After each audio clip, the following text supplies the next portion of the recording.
मेरे प्यारे प्रदेशवासियों, आप सभी को 76वें हिमाचल दिवस की हार्दिक शुभकामनाएं।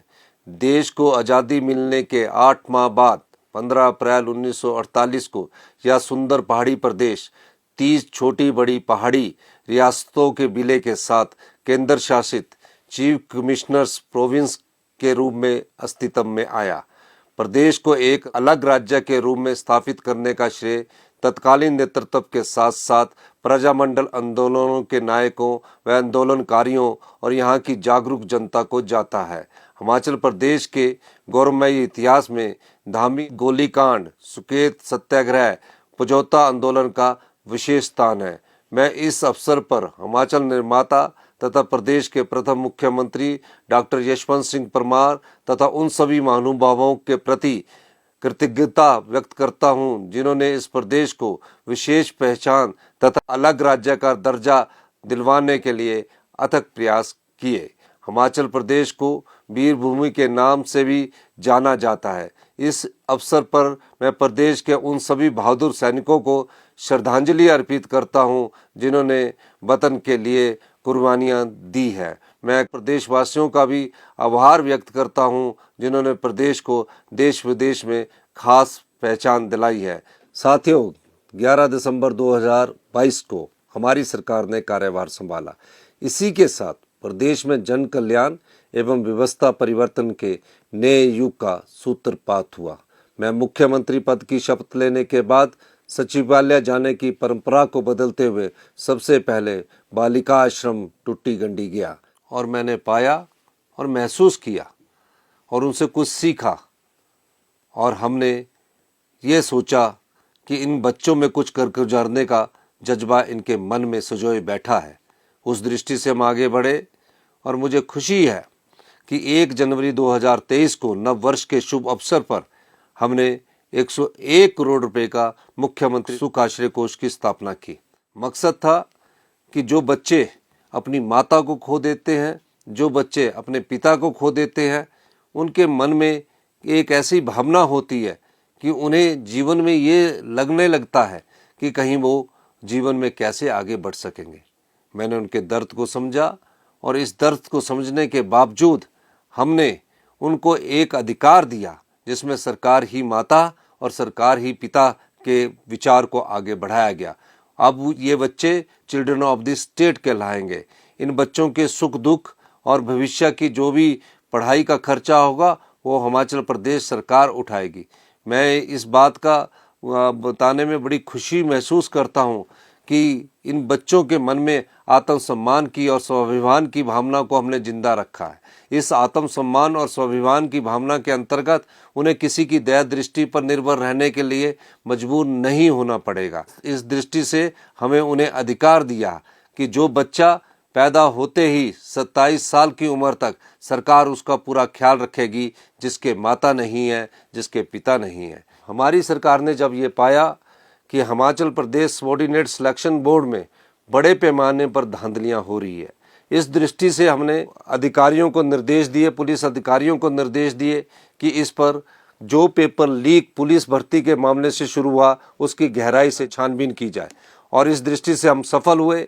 हमने पाया कि सबॉर्डिनेट सिलेक्शन बोर्ड से जो एग्ज़ाम लिए जाते थे उसमें सबॉर्डिनेट सिलेक्शन बोर्ड के कुछ अधिकारी सम्मिलित थे। पेपर को लीक करवाकर जो युवा पीढ़ी है उसके साथ धोखा किया जा रहा था। जो मेरिट में आने वाले बच्चे थे उनके साथ धोखा किया जा रहा था। पेपर बेचे जा रहे थे। इस दृष्टिकोण से हमने कड़े कदम उठाते हुए सबॉर्डिनेट सिलेक्शन बोर्ड को भंग किया और एक नई व्यवस्था लागू करने के लिए हमने एक 3 सदस्यीय कमेटी का गठन किया है, जो आने वाले 3 महीने में हमारी जो नई व्यवस्था है उसको अमली जामा पहनाएगी। प्रदेशवासियों, मेरी सरकार का पहला बजट हिमाचल की जलवायु, हिमाचल की वातावरण और हिमाचल की ग्रामीण अर्थव्यवस्था की मजबूती के लिए बढ़ता हुआ कदम है। इससे स्वरोजगार के अवसर पैदा होंगे।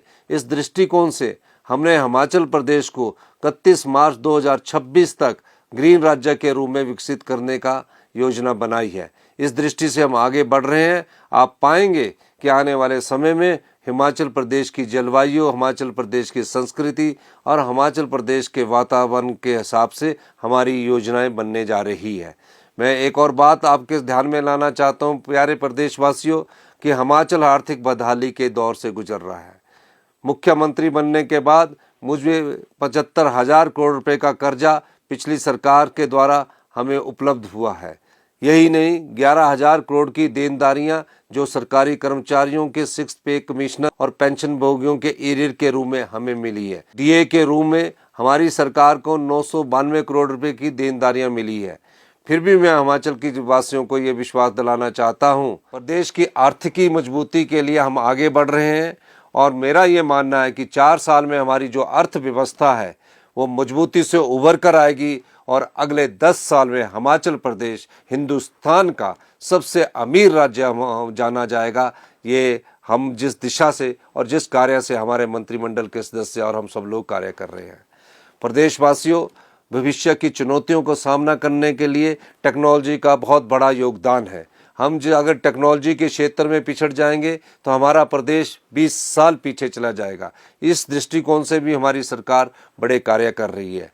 हमने हिमाचल प्रदेश में रोबोटिक सर्जरी शुरू करने का निर्णय लिया है। हमने कैजुअल्टी डिपार्टमेंट को अपग्रेड करके डिपार्टमेंट ऑफ मेडिसिन इमरजेंसी बनाने का निर्णय लिया है।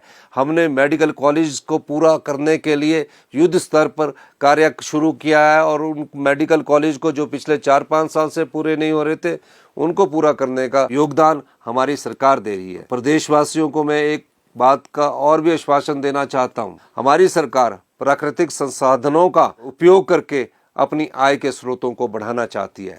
इस दृष्टि से हमने हिमाचल प्रदेश में वाटर सेस के रूप में जो हाइड्रो प्रोजेक्ट में लगे हैं 172 हमारे हाइड्रो प्रोजेक्ट है, उस पर हमने वाटर सेस लगाकर अपनी आय को बढ़ाने की कोशिश की गई है। यही नहीं, इस वाटर सेस के माध्यम से सरकार को तकरीबन 2,500 से 4,000 करोड़ रुपए की आय होने की संभावना है।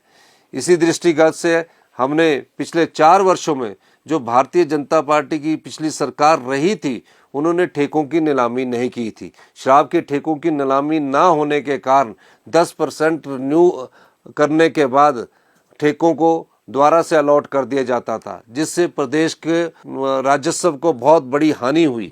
इस दृष्टिकोण से हमने एक फैसला किया कि जो शराब के ठेके हैं उनकी नीलामी की प्रक्रिया शुरू की जाएगी और शराब के ठेकों की नीलामी की प्रक्रिया शुरू करने के बावजूद हमारे राजस्व में 44% की वृद्धि पाई गई है, जिससे हिमाचल प्रदेश में तकरीबन 800 करोड़ रुपए का अधिक आय होने की संभावना है। ये हमारी सरकार के फैसले आय अर्जित करने के लिए है, पर इस पर जनता का कोई प्रभाव नहीं पड़ेगा। आर्थिक बदहाली के बावजूद भी हमने अपने सरकारी कर्मचारी और अधिकारियों को ओल्ड पेंशन स्कीम देने का फैसला किया। हम जानते हैं कि इस ओल्ड पेंशन स्कीम के माध्यम से हमारे राज्य पर तकरीबन हर साल 1,000 करोड़ रुपए का बोझ पड़ेगा और जो 10,000 करोड़ रुपया एनपीए के रूप में जो एम्प्लॉइज और सरकारी कर्मचारी और अधिकारियों की कंट्रीब्यूशन है वो केंद्र सरकार के पास जो पड़ी है, हमें लगता है कि उसके मिलने की कम संभावना है। लेकिन हम इन सब चीज़ों से पार पाकर भी हम अपने 1,36,000 कर्मचारी व अधिकारियों को ओल्ड पेंशन स्कीम का लाभ देंगे। इसी तरह से हमने पहले चरण में 2,31,000 महिलाओं को 1,500 रुपये मासिक पेंशन देने का इस बजट में प्रोविजन किया है, जिसमें 440 करोड़ रुपए के करीब खर्च आएंगे। हमारी सरकार ने जो अपनी गारंटियां दी है उस पर हमने पूरा अमल करना शुरू कर दिया है। आने वाले 4 सालों में जो भी हमने गारंटियां दी हैं उन सब गारंटियों को हम पूरा करेंगे। हम इस दृष्टिकोण से भी आगे बढ़ रहे हैं कि शिक्षा का में गुणात्मक सुधार किया जाए। शिक्षा के गुणात्मक सुधार के लिए हम Rajiv Gandhi day boarding school लेके आ रहे हैं। Rajiv Gandhi day boarding school में एक सरकारी, एक आम परिवार, एक गरीब किसान का बच्चा जब उसमें पढ़कर निकलेगा तो उसके मन में एक विश्वास होगा, वो आने वाली चुनौतियों का सामना करने वाला नेता होगा, भविष्य का डॉक्टर होगा। इस दृष्टिकोण से भी हमारी सरकार कार्य कर रही है। हमें आय कैसे बढ़ानी है, इस दृष्टिकोण से हम दिन रात मेहनत करते हैं। रात के 12-12 बजे तक हमारे मिनिस्टर बैठकर हमारी इस अर्थव्यवस्था को मजबूत करने के लिए दिन रात कड़ी मेहनत करके आगे बढ़ने की कोशिश कर रहे हैं। आज हम बिजली के क्षेत्र में महत्वपूर्ण बदलाव करने जा रहे हैं। पीडब्ल्यूडी के क्षेत्र में हमने महत्वपूर्ण बदलाव कर दिए हैं, आईपीएच के क्षेत्र में हमने महत्वपूर्ण बदलाव कर लिए हैं। हम कई दृष्टिकोण से आगे बढ़ रहे हैं। हिमाचल प्रदेश एक पर्यटक राज्य के रूप में कैसे आगे बढ़े और कैसे पर्यटकों की संख्या हिमाचल प्रदेश में दुगनी हो, इस दृष्टिकोण से हमारी सरकार कार्य कर रही है। हमने कांगड़ा एयरपोर्ट को बड़ा करने का निर्णय लिया है। हमने मंडी के ग्रीनफील्ड एयरपोर्ट को बनाने का निर्णय लिया है। हमने हिमाचल प्रदेश के प्रत्येक जिलों को हेलीपोर्ट से जोड़ने का निर्णय लिया है। 1-1.5 साल में आप पाएंगे कि हिमाचल प्रदेश में हेली टैक्सी की सुविधा हिमाचल प्रदेश के आम लोगों को उपलब्ध होगी। जहां पानी की मात्रा अधिक हो वहाँ पर्यटन को बहुत अधिक बढ़ाना चाहिए और इस क्षेत्र में हमने कांगड़ा जिला को पाया और कांगड़ा जिला को टूरिज्म कैपिटल बनाने की दिशा में हम आगे बढ़ रहे हैं। कुल्लू को हम पर्यटक स्थल के रूप में बनाने के लिए हम आगे बढ़ रहे हैं। तो हिमाचल प्रदेश के और विभिन्न स्थलों पर को हम पर्यटक को आकर्षित कर सके, इस दृष्टिकोण से हम आगे बढ़ रहे हैं। आप 2 साल में ये सारी योजनाएं धरातल पर पाओगे। मैं हिमाचल वासियों का धन्यवाद करना चाहता हूँ कि उन्होंने हमें मौका देकर व्यवस्था परिवर्तन के नए युग का सूत्रपात किया है। मैं हिमाचल की जनता को हिमाचल दिवस पर बहुत बहुत शुभकामनाएं देता हूं और खुशहाल जिंदगी की कामना करता हूं। जय हिंद, जय हिमाचल।